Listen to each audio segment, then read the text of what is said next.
If you're sitting there going, oh, my wife's a 3, I play Tekken for pennies, my name's Ryan Stone, your life sucks. So he actually will. Don't start from your work for finish. Don't start from your work for finish. My name's Ryan Stone, I play Tekken for pennies, chill a little bit, and just go, you know what, Tate's got it.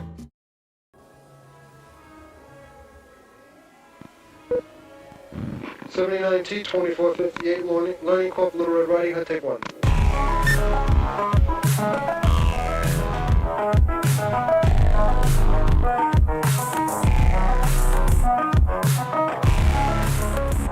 There she goes. What's going on, fellas? Turn off that studio mode. Let's get the monitor going. Bobby Trauma, look at all that. Jesus. What's he doing to my live chat? Boys, I wanted to start with the Rambo thing, but here's the thing. The Rambo tune, it's got a DMCA thing. It's not actually going to block it, but the guy is like, give me all that revenue. So I'm going to risk it. I'm going to risk it for the Orion channel because I really do want to see that thing go. But I'm going to wait. I figure they make like no nips and no cussing for the first 30 seconds. So I'm going to wait till that. No, it's no fancy lights. This is like as plain as it gets. Why are you doing this to me? I know. Hey, welcome. All right, here's the plan. If you're new to the podcast, it's called Red Morning. It's the red pillest podcast ever. No White Claws, no Lambos, no Bugattis, no arrests for human trafficking.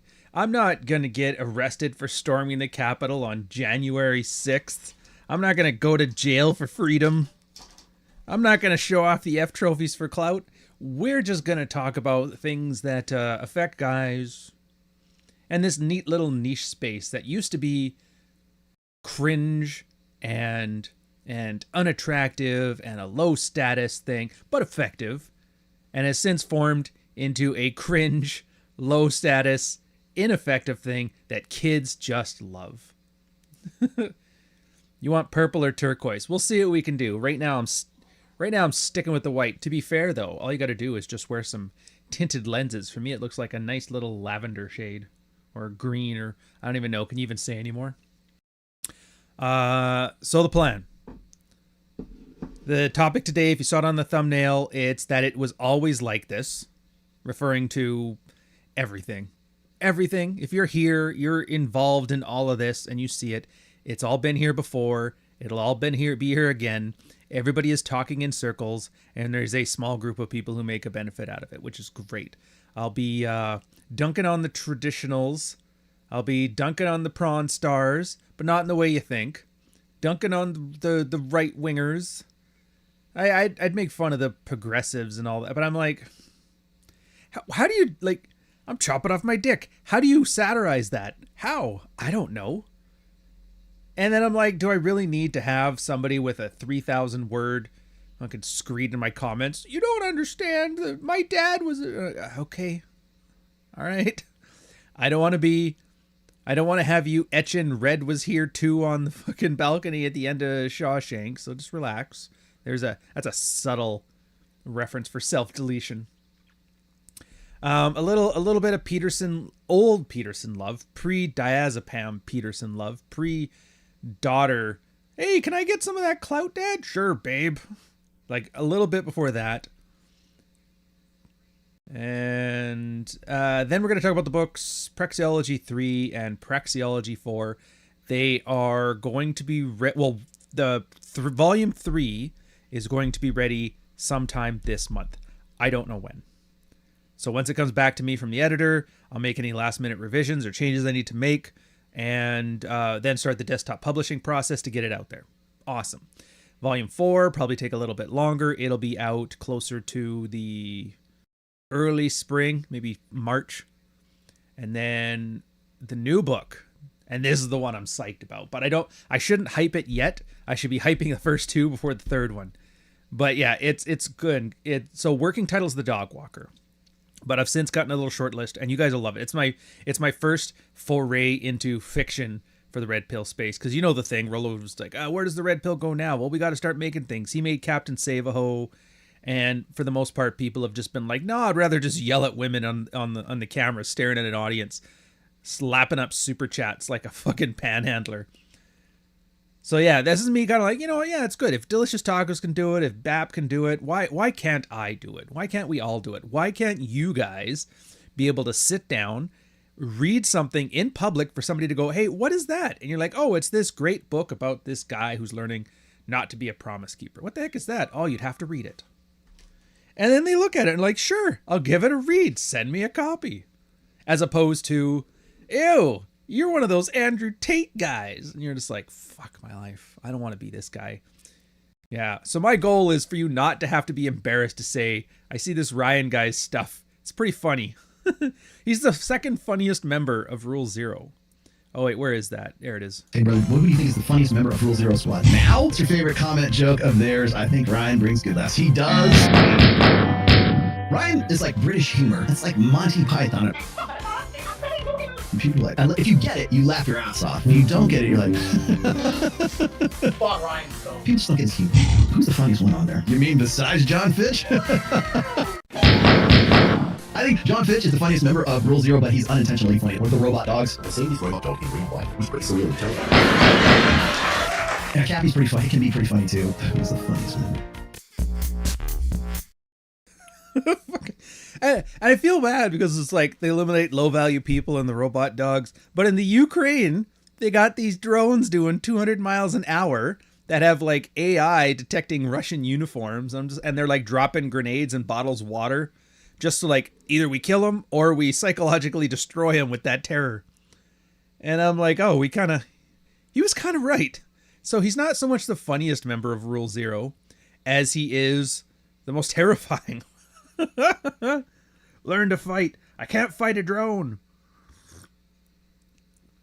Oh, that's good. If you haven't yet, store.ryanstone.com. It's listed in the channel stuff. Grab yourself a cup. Use promotion code or use code promotion. I think it's $5 off. Basically, you're getting it at cost. I don't want to make any money off it. They make me like charge it $1 above cost or something like that. Something to do with some goofy law. I don't know. But like if it's not at anything, it counts as money laundering or I don't know. And I don't want to be the second or third red-pilled content creator to have to go to jail for money laundering. So, oh no, third or fourth. Yeah. All right, so we're having some fun here. You know what? We're going to try. I'm going for the Rambo clip. Pray for me that DMCA doesn't come down on us like a fucking hammer. So here's the newest video. It's going to be out hopefully in a week or two on the third channel. What does this for? It's a blue light. What does it do? Turns blue.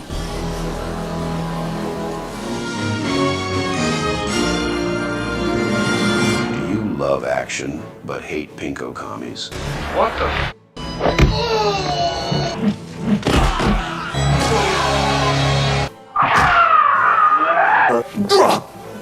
Do you yearn for an age where we were the good guys and had clear bad guys without some deconstruction about maybe the real evil is the friends we made along the way?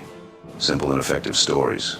Stories perfectly told. A movie that has refined its genre to the point of perfection. Not a line of dialogue out of place, not a wink to the audience. Unironic awesomeness. A movie where you ram a tank into a helicopter for no reason other than it's awesome.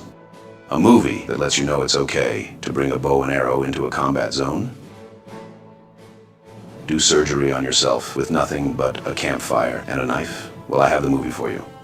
In the age of peak Hollywood genre, a working, stiff second unit director making his film debut with the greatest action movie ever conceived, teaming up with Vietnam-era veteran writer, teaming up with Oscar award-winning actor turned action star Sylvester Stallone, creating action Americana that's so good you'd swear it was propaganda. It's the pinnacle of movies if you like movies with witty banter. Any ideas? They're rounding themselves. All the time for humor, John. Cool one-liners. Who do you think this man is? Good. Oh, God, what have mercy. Over-the-top violence, indulgent pain, and the perfect mix of mindless action and mindful characters. This is their uncle who showed up at Thanksgiving to piss off your sister who returned from university to lecture you on racism. It's the peak of action in Rambo. Rambo 3.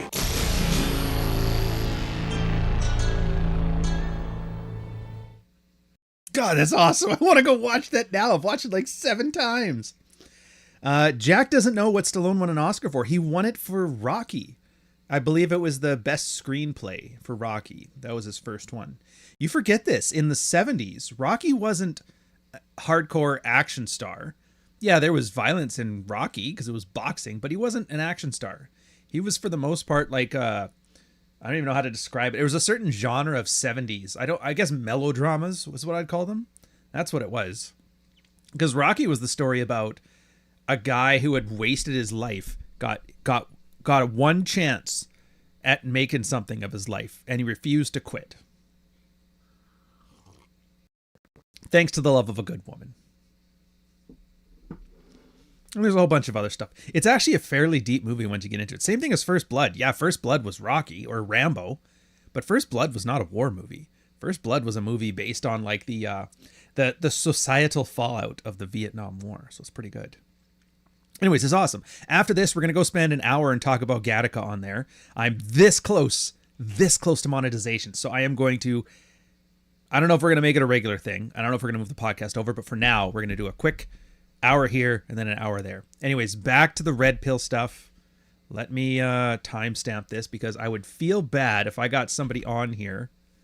They're like, I'm here for the red pill stuff. Why is he talking about Rambo and money laundering? What the hell? All right.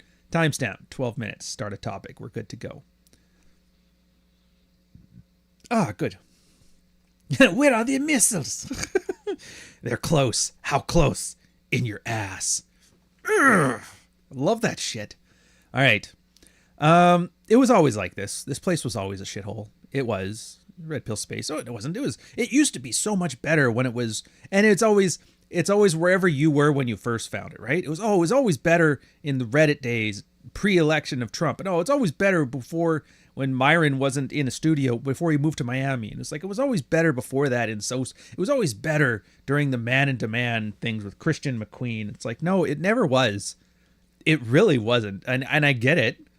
Back in the day, it wasn't that popular. So it didn't get a lot of hate other than by other niche nobodies. And you got to know the individuals because they weren't in it for the money. They were in it, well, some were in it for the self-adulation, but most people were in it because, like, my sex life sucks or my marriage sucks, and I'd rather it didn't. And so they went on this big ego-free journey with an anonymous pseudonym because some of us just have the right combination of wherewithal to sort that out. Oh, it was so much better back then. It really wasn't. I even tried to articulate this on the final episode of the Mids Watch. I don't know if you guys have watched this. There's a series on my channel. It's like 120 episodes. I'm slowly migrating it over to Substack, but it's called Mids Watch. The idea was I was on the midnight to 8 a.m. shift. Well, technically it was 6 p.m. to 6 a.m. at the Naval Radio Station. But they just adopted the term because midnights were a nautical term. You have, it's called 1 and 2 watchkeepers. And that was the hard sea trades, like naval communicators, bosuns, the guys who actually, like, you know, infantry is like, we're the real guy. Yeah, it's like that, but for sea. Anyway, you would have 8 in the morning till noon, noon till 5, 5 till midnight, and midnight till 8. Those are the 4 shifts. You go on watch. So on, off. That's it. That's your life until you hit a port. And the midnights were the midnight to 8. And so I like those because it's generally, I mean, unless you're in the Gulf and the time zones are switched, you're generally in a slower pace. You turn the lights down, keep everything nice and chill. If you're on the bridge, it's great. Everybody has night vision, so you have no lights on the house. And you just have like the warm sea air. And it's the Pacific. It never changes temperature. All year, it's like a 2-degree difference. So it doesn't matter what time of year it is. You get to sit out there, salt water in your hair. Oh, I loved it. It was one of the few things about the military that I miss, were those times at night on the bridge. 10 knots, winds blowing in your hair. Ah, fucking wonderful. The smell.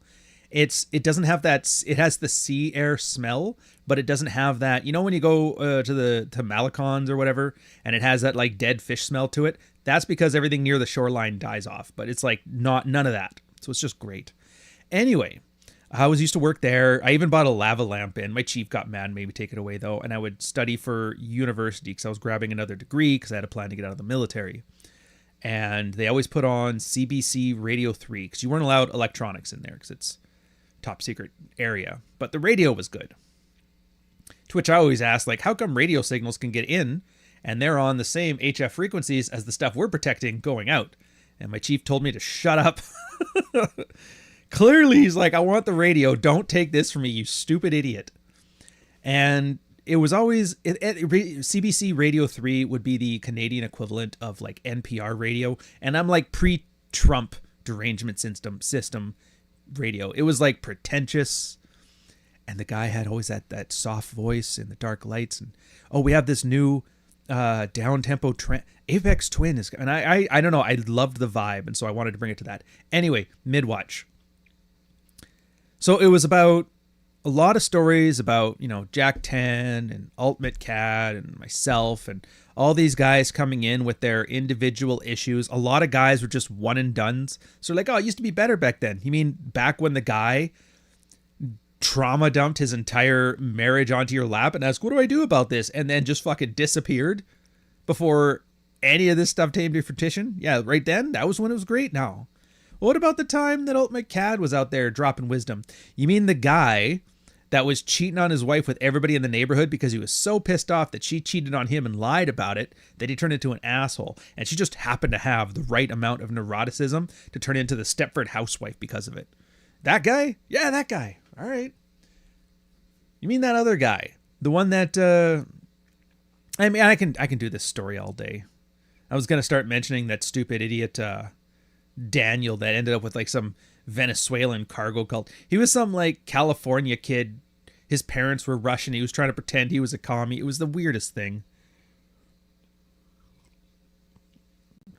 All he liked doing, and he's like, I got a law degree. It's like, yeah, but did you take the bar? No, because that would be success.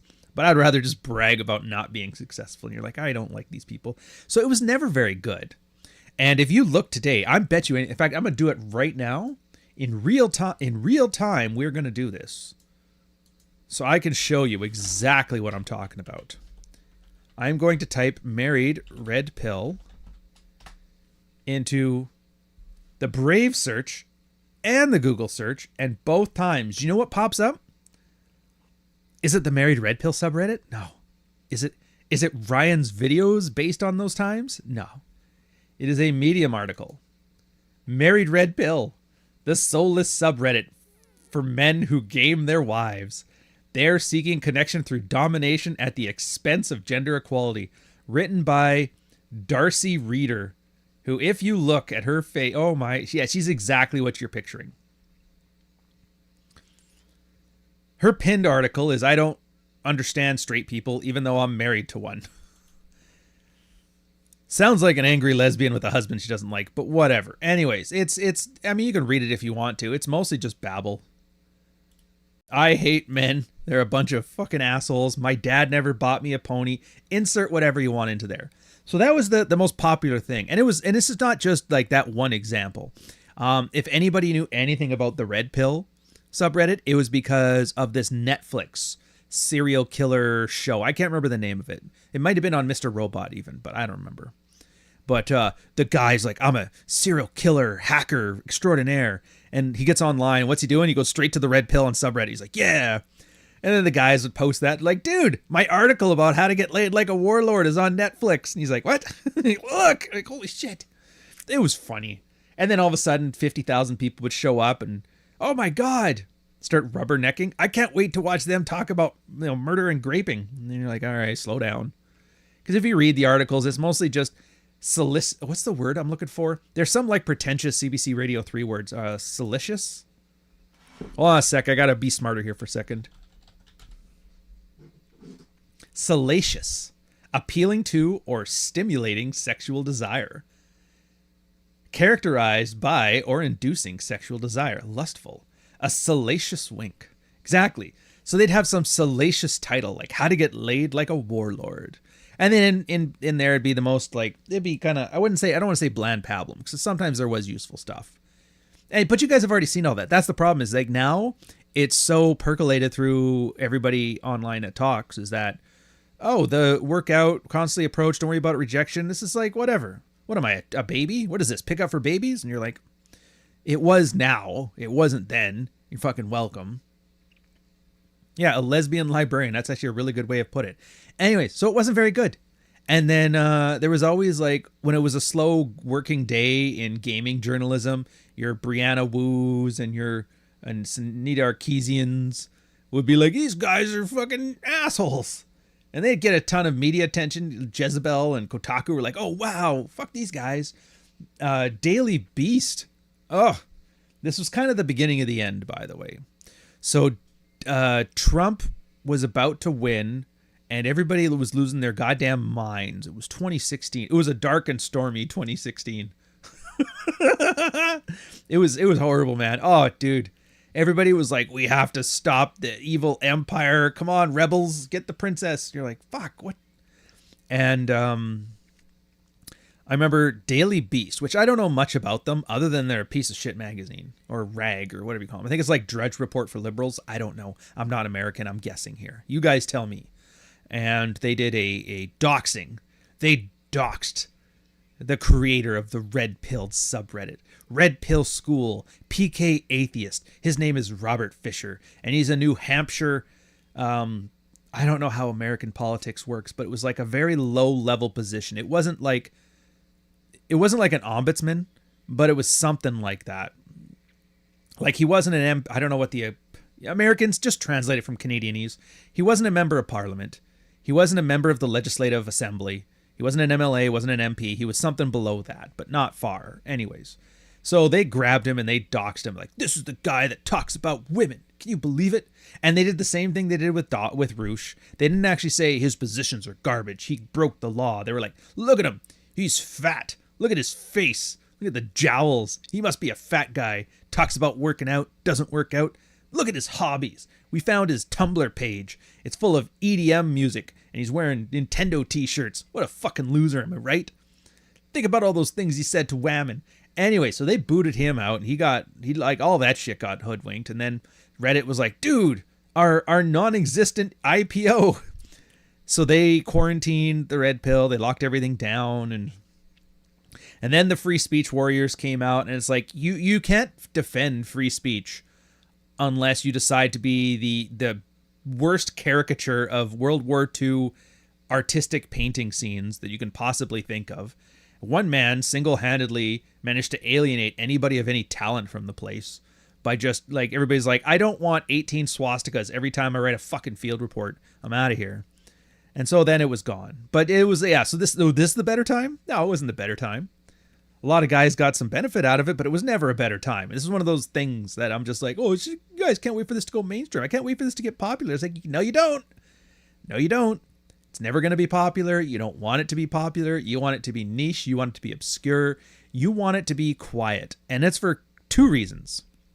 And this is not just a Red Pill thing, by the way. This is everything. You have a motorcycle club. You don't want it to be a popular motorcycle club. You have a Nintendo tournament. You don't want a popular Nintendo tournament. You know what I mean? You want this stuff to be unpopular. You want it to be niche. And I'm not even talking about gatekeeping. I'm talking about regression to the mean. Because here's the thing. You get 10 guys, 100 guys, 1,000 guys, 10,000, 20,000. In fact, we found it was between 20 and 50,000 that a subreddit would have this happen. It was like, you could actually put like a mathematic formula onto it the way it was organized. And what would happen is people join things when they're popular. If I'm going to use a friend on Facebook example. You see a guy on Facebook, or I guess Instagram. You see a guy on Instagram you're going to follow. Oh, he's got some interesting stuff. He has like 10 followers. So he has really interesting stuff. You're like, you know what? I'm going to follow that. You see somebody on Instagram with like 1 million followers. You're like, oh, dude, I'm going to follow this guy. He's got 1 million followers. This must be interesting. But you see what I mean? It's not that what he does is interesting. It's that, oh, I'm going to do what other people are doing. Most people are like that. It's the human condition. It's antithetical to the Red Pill. The idea of carving your own path is a big part of it. A big part of it. Navigating, not following. But we're still people. That's why you can get somebody in there who like, I wrote a very popular upvoted Reddit post once a month. And that was like a serious attempt at a flex. And there's like, I get it. But at the same time, shut up. So that's the problem. When you get people joining because, dude, I really like this. It's resonating with me. I can see my own life in these people's situations. You join for the content. But then there's only a few of you that join, like 10 people join. And it's very easy. A place with 1,000 people in it, they can keep 10 people in line. The guy starts acting up and doing stuff like, yeah, don't do that. The guy will okay, to fit in, he does the right things. The community kind of grows together, right? And this is your bowling league, bikes club, red pill, whatever. When it's like 1 million people, though, all of a sudden you get 100,000 people join. And they only joined because, I saw that thing on Netflix that they were a piece of shit. That was awesome. I love pieces of shit. Just like me, it resonates. And then they act like pieces of shit. The problem is 100,000 people. You can't put 100,000 people in line. It's too many people. So you get this regression of the mean where everything turns down. And of course, it's like whatever's the worst things will always come through. The worst things will always come through. And so, yeah, that's kind of what happened to the red pill. How funny is that, huh? So dislike this video to keep the video on the low. Gotcha. My gimmick here is always criminally undervalued. That you don't have to do anything. That takes care of itself. So what does this have to do with you getting laid? It's not just pontificating about some abstract space that I'm hearing only secondhand through you anyway. It's like it doesn't. It's one of those things that matters no matter what you're doing. Tekken, great example. Tekken, video game, came out of Japan, 3D fighter, super technical, not very popular compared to like Street Fighter or whatever. Same thing. Guys were having fun, doing their thing. They worked really hard to get it popular. It got onto Evo. Evo, holy shit, Evo's like the biggest thing ever. Gets onto Evo. The main guy gets eaten alive. Some e-girl fooling around with him, chatting on Discord. Don't even think he ever slept with her. Don't even think so. But then she dropped a bomb. Me Too accusation bullshit. It was just unhinged, crazed nonsense, like boomer tier. What the fuck is she talking about? And then the guy started defending himself. Oh, worst thing ever. I didn't do this. Here's my receipts. This. Here's my receipts. That. And you'd think everybody's like, oh, okay. He makes more sense. His is a more compelling argument. So let's just let this go and get back to playing Tekken. No. What happened was everybody's like, geez, only a guilty guy would be defending himself this hard. This nobody here girl is a girl. I'm on her side. Fuck this guy. Tekken career over. It's the same thing, man. It's the same thing. You see it a lot. Hate to see it. If only I could think of a new example to bring up, which I will in just a second. Picture unrelated. You don't usually post pictures of my kids online, but they're infants and you can barely see them, so, it's fine. But a YouTuber named Ryan Stone tweeted, showing off the F trophies for clout. So the babies are trophies that I'm showing off. It's perhaps not a surprise that a picture of a proud father would be so upsetting to the sort of man who clearly never had one.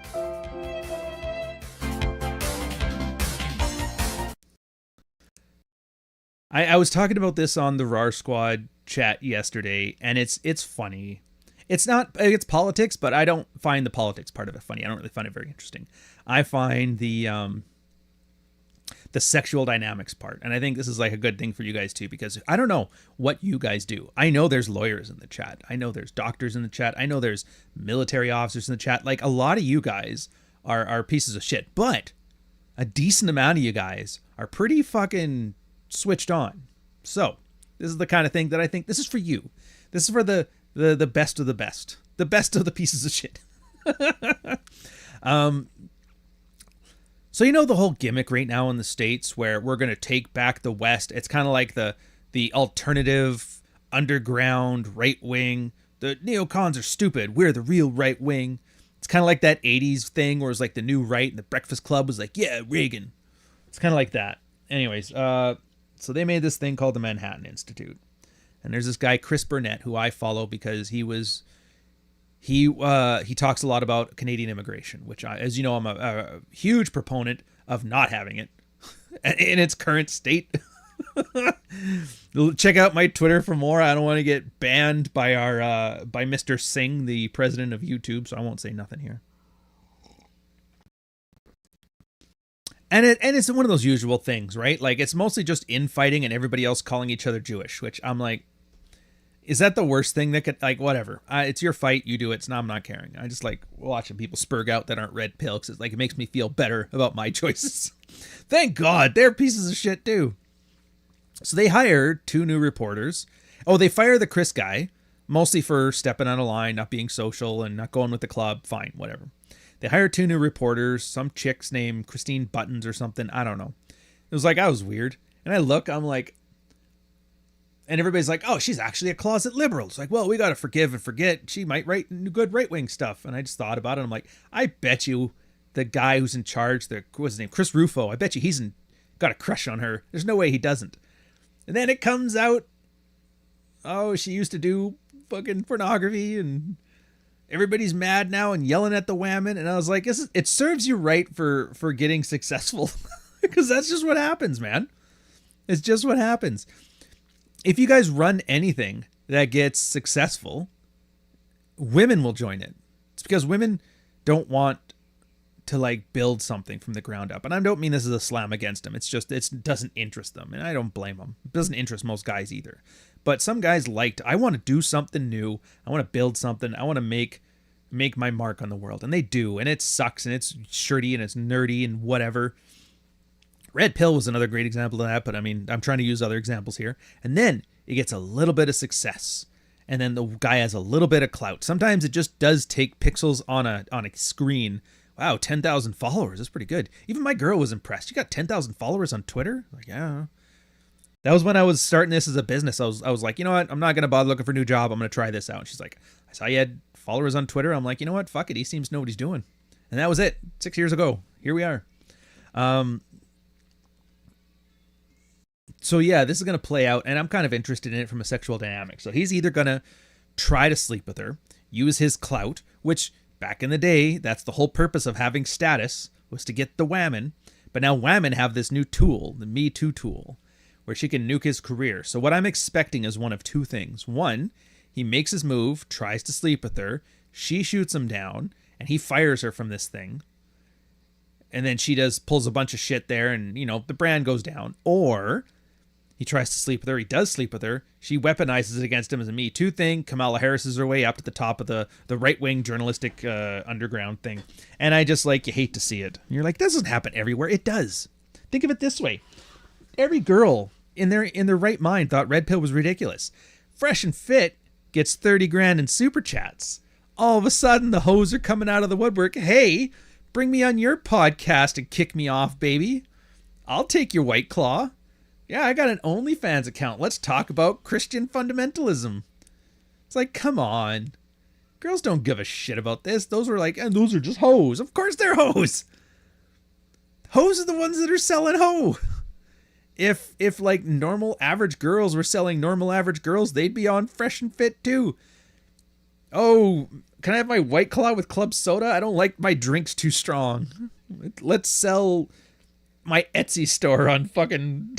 you know what I mean? Yeah.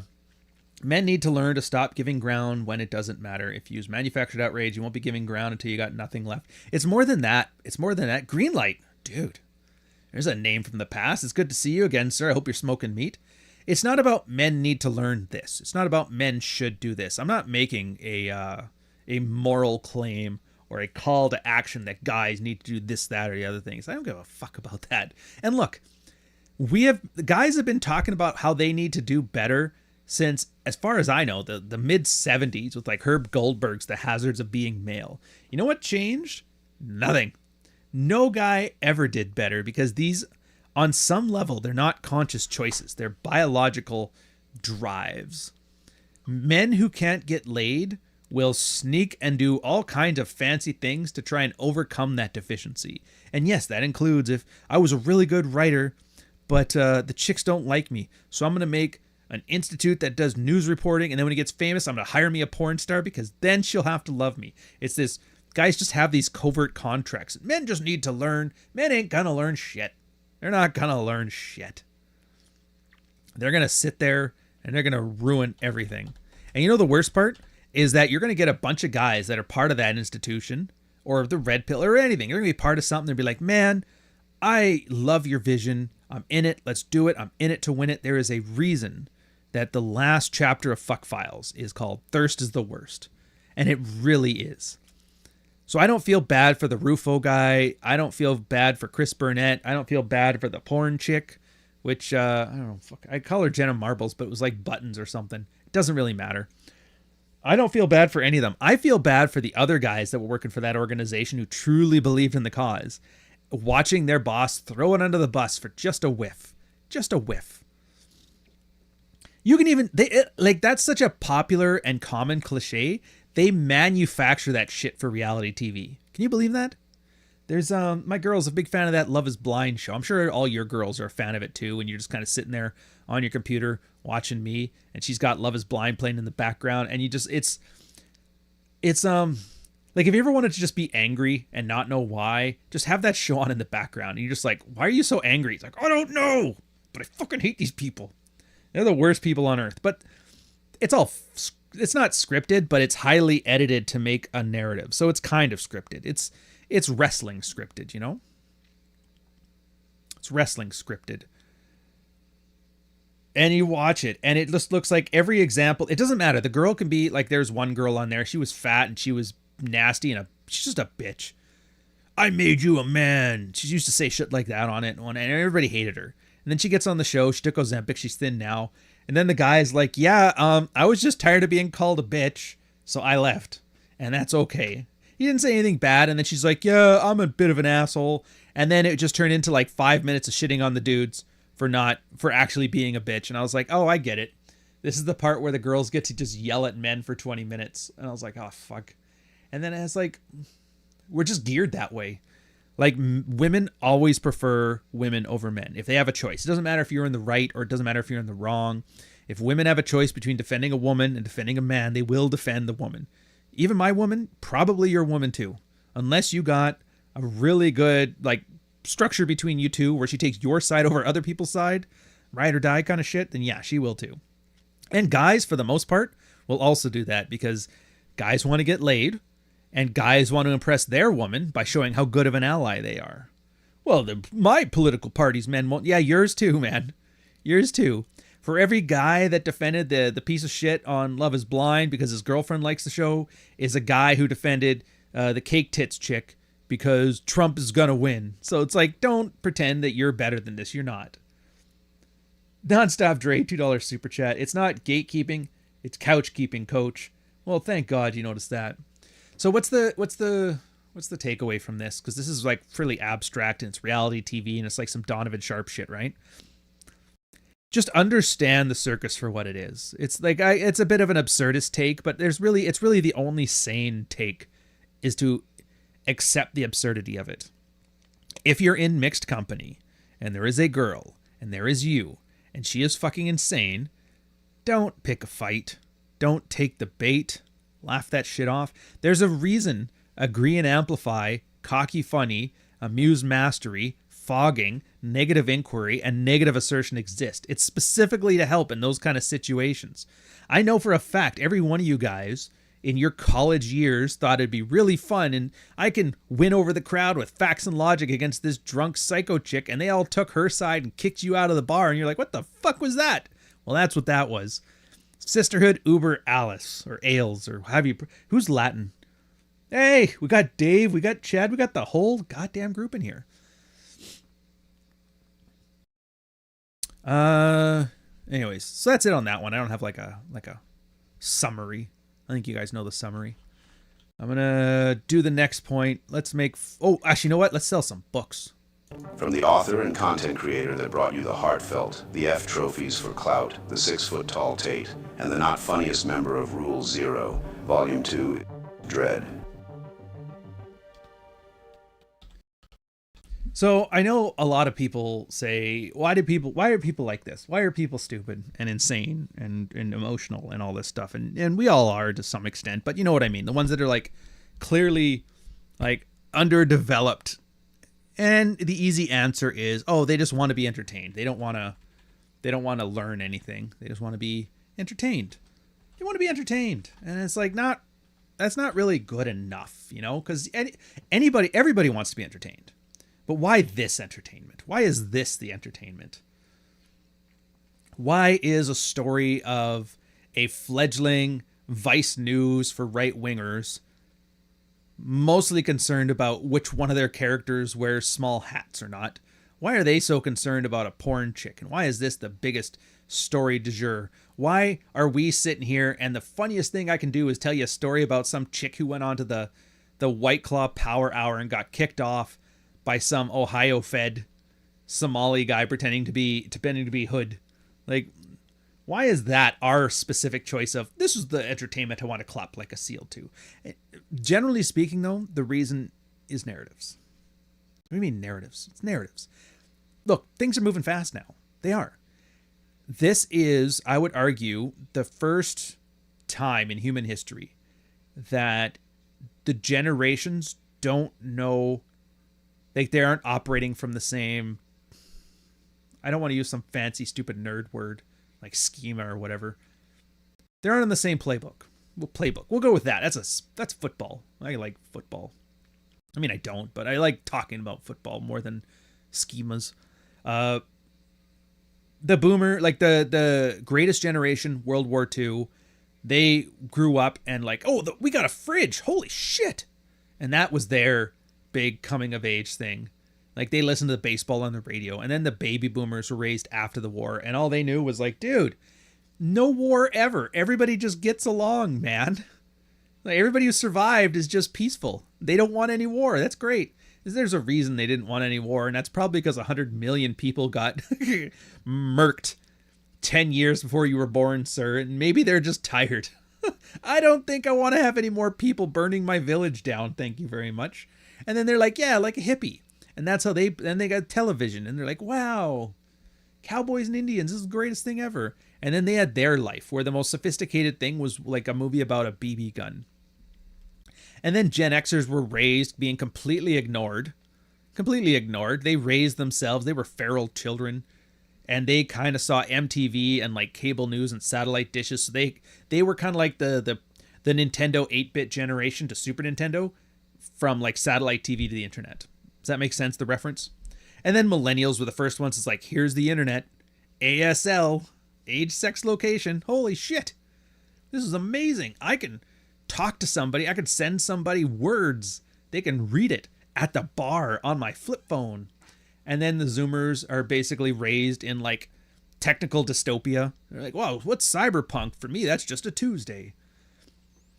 Anybody older than you has no idea what's going on and how to help you. Anybody younger than you is naive and underdeveloped and can't help you. So everybody's on their own. First time in human history. What is it that people like more than anything? I'd argue safety, security. Food, shelter, water, Maslow hierarchy stuff. Safety trumps all. And so we all need a way to process, like, how do we process the world? What's the what's the deep narrative?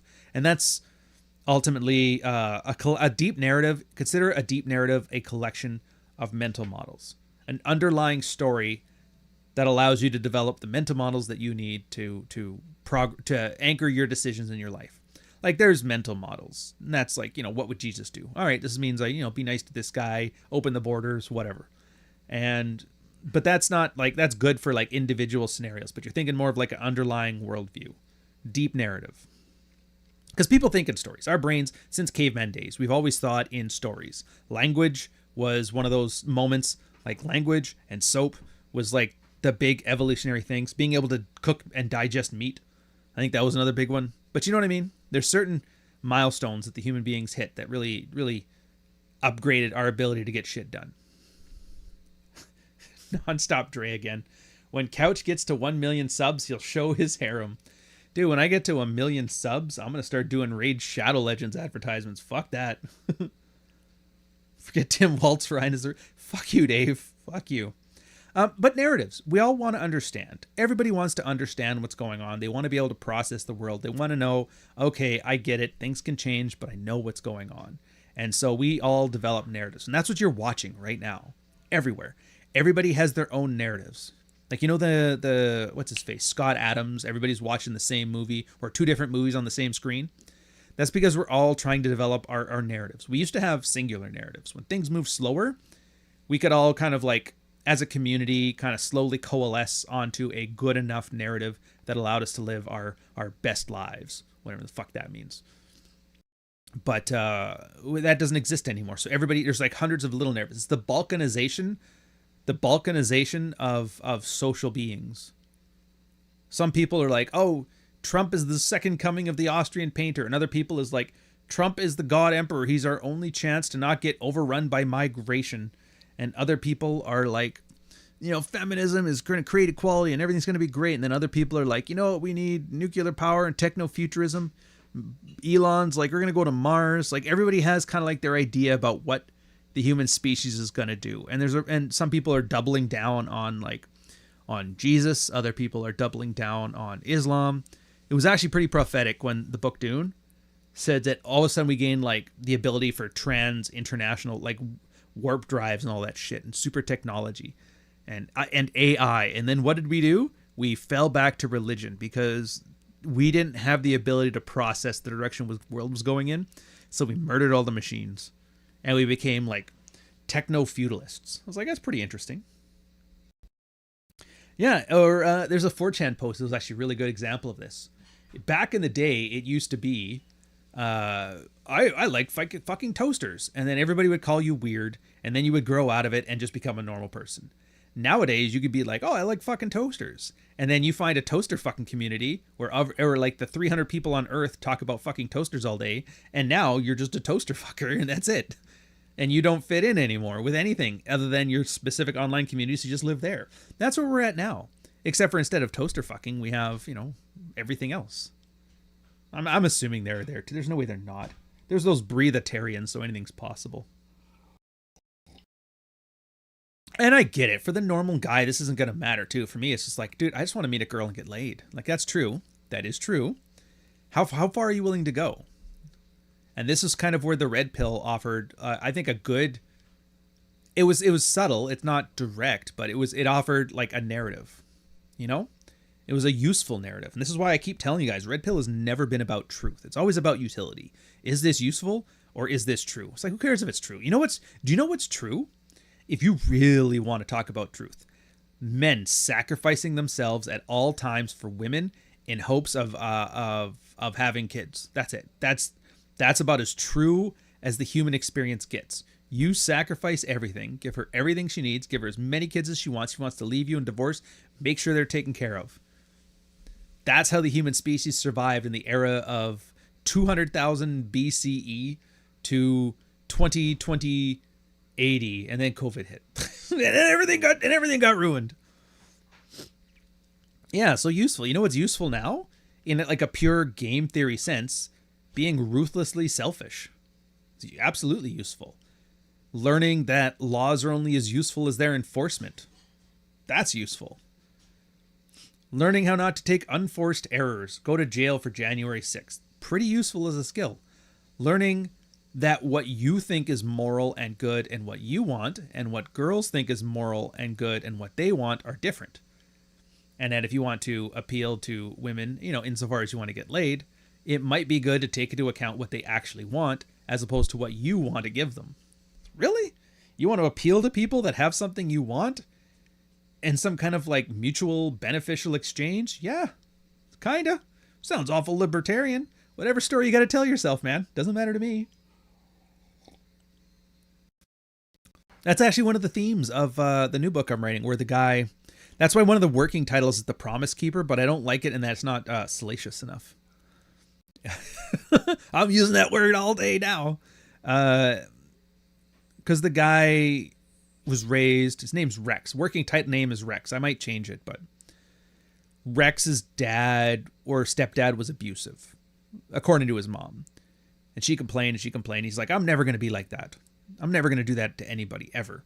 And then it basically ruins his love life. And he has to kind of come to terms with, you know, the guy may have been an asshole to my mom, but maybe her complaints were just like part of the fun.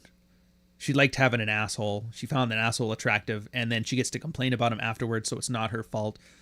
And then you realize as a kid, like, maybe that's not what I should do. And then he comes to terms with that and ends up living himself a great life. It's an interesting premise. What if your morality is stupid? What if your morality is made up nonsense? How would you live your life? So I'm looking forward to it. The best question is, thank you, madam. Hey, did I mention store.ryanstone.com using code promotion for $5 off? We have cups in black. We have cups in white. And the coffee just tastes better.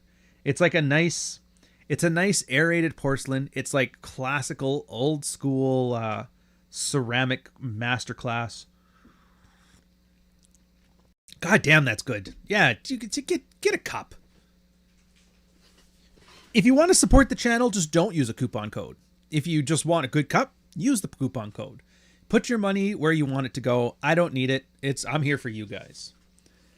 Stripper, $10 10-cent super chat. The abduction of Persephone was useful enough to grow tomatoes for ancient Greeks. Not useful enough to get to the moon. I like figuring Pit B that Overton window of good enough for what you need. Oh, I get what you're saying. Actually, it's funny. There's a story on this one. I can't remember where I picked it up from. I want to say it was like a TED Talk from back in the day, but it might not have been. Plus, you guys might fuck TED Talks. No, it used to be fun. Wherever I got it from was interesting. Anyways, he was talking about the Apollo, like when the sun goes up, it's like Apollo chasing the sky in his chariot, and then at night the one here. And, what happens during a solar eclipse? Well, that's during the battle between Set and Anubis or whatever. And he was going, like, the difference between science and myth is that science has to be, like, there could be no other explanation is the only time when it works. Because you can mention, like, the gods battling above or the sun and the moon. But if something changes, you just have to add to the story. You keep adding to it, and you keep adding to it. Meanwhile, the reason why it's actually the Earth is spinning on its axial tilt, and that's why you see the sun, because from your vantage point, whatever. When these explanations, if something changes, it doesn't change your explanation. So your explanation tends to be pretty solid. And I liked his explanation for science that way. I also liked, and it was unintended, but he kind of explained it in a way that made our human need for narrative make more sense. Like, yeah, like he was saying here. If I wanted to grow tomatoes in ancient, well, it wouldn't be tomatoes because that was New World food, but olives. You kind of had to know a good enough recollection of seasons and the growth cycles in order to do it. So if your story's got you that far, that's great. But as you got more sophisticated, don't drink lead water, build space shuttles. Yeah, you kind of need more sophisticated, more accurate tools for sure. But the human condition, I don't think has gotten more sophisticated. It's amplified. It's extreme. But I mean, all technology is really just an extension of the human body anyway. So where you had to walk up to a girl, talk her, charm her, have the community not cock block you, go have sex, make babies, whatever. That's fundamentally unchanged. Yeah, there's cell phones now. So your voice is able to carry to 1 million women as opposed to the 10 women in your village. Or your car allows you to travel and meet women that are 100 miles away as opposed to the ones that were just like a 5-minute walk or less. Like, it's amplified, but everything else is still generally the same. And so the narratives tend to have a much better effect, I would argue. Yeah, and do they need to be sophisticated? I mean, not really. Like, you read the stuff that we put out. That's about as complex as it needs to get. And even then, I would argue, I could probably tone this back 30% and not lose any utility out of it. I'm just a pretentious asshole right now. So, Chuck the Painter, 5. Chuck the Painter. It was going so well. We had Nonstop Dre. We had Stripper. And you had to go ruin it with your €5 fucking super chat. Fine. Give me a sec. So the memes are very good. This is really, they've taken it. True Alpha. Named Ryan Stone. This says, ask Murphy about the article he wrote cuckolding his wife. Clear up the cuck article. Clear up the cuck article. Why are you doing this to me? Why are you doing this to me? Why are you doing this to me? If I wasn't prepared to literally impoverish his entire bloodline. I am now concerned for my career. And I still recommend clear up the cuck article. You know what? Fuck you for bringing this up. Yeah. Fuck you. Heartfelt. I'm not going to have those guys back on my channel again. Absolutely not. Just use a little bit of fucking common sense. It is just... That's great. That's you should. Fuck you. Sorry, apologies. Just keep going, dude. One foot in front of the other. Before you know it, this will all be in the rearview mirror. fuck you. Only I could be so bad at YouTube that I'm like, you know what? I want to have an 18 cuss word fucking ad about a cuckold. I should play that every fucking week. Chuck the Painter, how much technological progress do you think we can attribute to the sexual revolution and everything adjacent to it? I mean, I think a lot of it, obviously. But again, it's like which raindrop is responsible for the flood? Oh, it was the contraception pill because then it freed women from the choice of the dangers of sex. Absolutely. But it wasn't like contraception existed before the pill. There's that famous story of the Romans who found that one flower that essentially was like a plan B for Romans. And then they fucked all day. They fucked that plant into a plant. Grab a seed, grow a new one. You can grow 10 to 100 seeds from one plant. And they fucked so much, they fucked that plant into extinction. Then Rome fell. But yeah, everything has a change. Every technological advancement has a change. And those changes are largely that drive behavior. But the people that make the decisions, we haven't changed. We all have the same drives we've always had.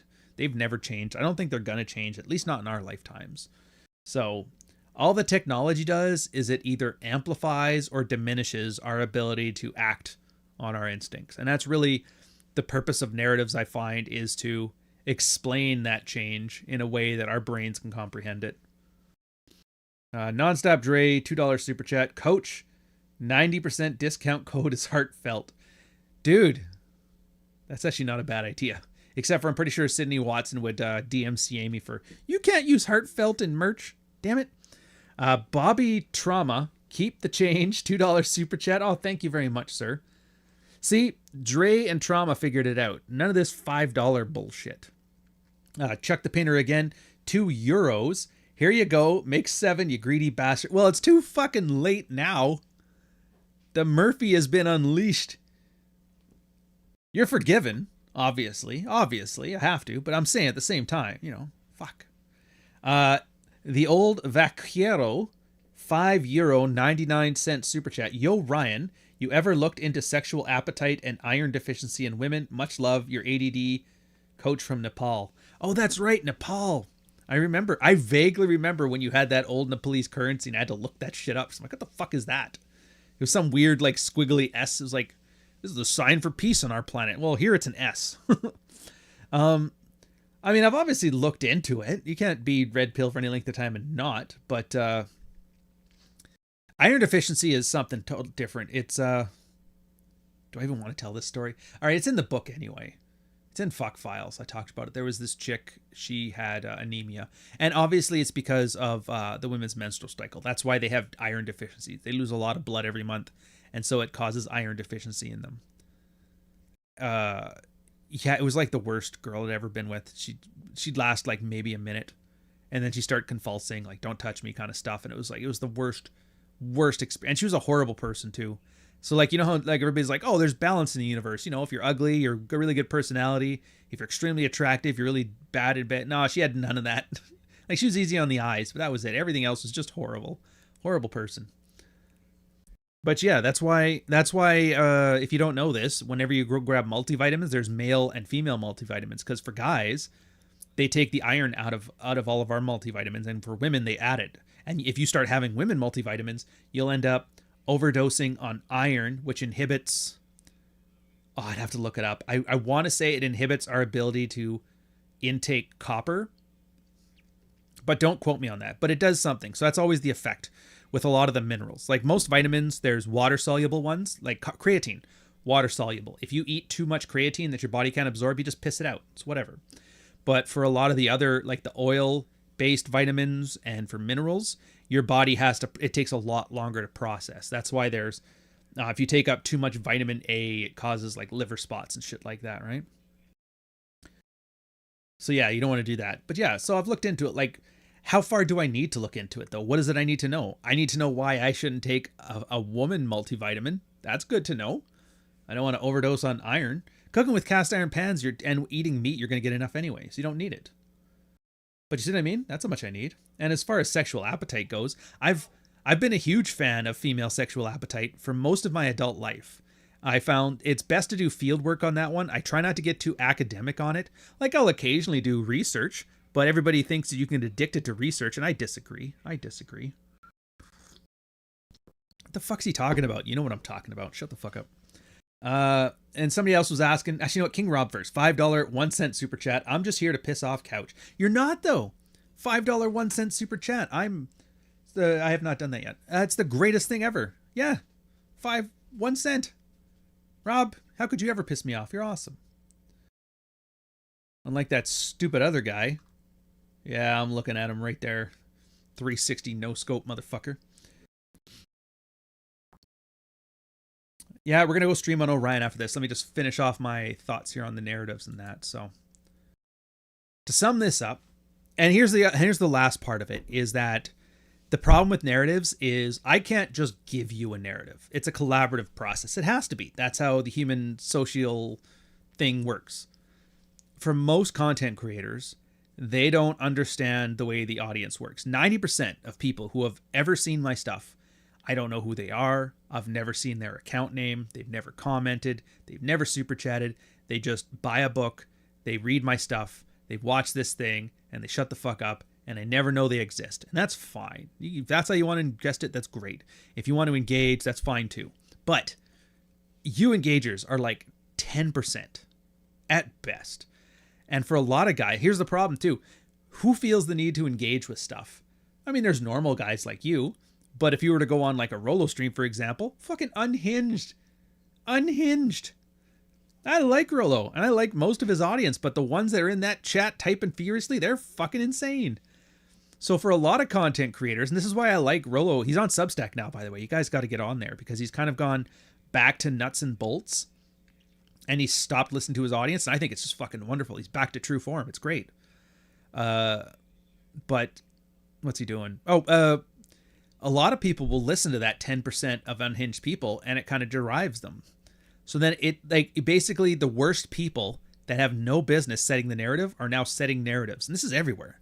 This is why every right-wing political discussion goes down to who's more Jewish. This is why every left-wing progressive discussion ends up being, hey, who gets more troon juice? This is why every red pill discussion eventually starts ranting about, the shit that we rant about. Everybody is letting the crazy people drive the train because we're built on narratives and the loudest voices get the most attention. And so, again, the takeaway from you is when you have frame, when you have your own worldview, you can be judicious about whose narratives you adopt and whose you don't adopt in your everyday life, your podcasting career, whatever. And then you learn, all right, no, that's like, you can assess for yourself. No, that narrative sounds pretty unuseful. That one sounds kind of unhinged. This one doesn't sound like it's helpful. Yeah, but it's the truth.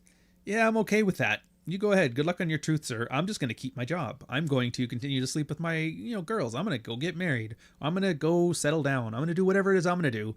And that's not useful, so you're on your fucking own. So yeah, after this, we are directly going to go over to, in about 2 minutes, we're going to directly go over to the Orion channel. And we're going to do just a short one. We're going to talk about Gattaca. I think it's the most masculine movie you've never heard of. And the people who like it just fucking love it. So... One of the guys who ran the Red Pill channel sent me a message. I actually appreciate that you took it from an idea-based perspective instead of ever resorting to personal attack. Like, if this movement is actually going to be dangerous, do we need to understand it so that we can take it down? I knew going into it that this might be a hot mess. I'm not going to have those guys back on my channel again. Absolutely not.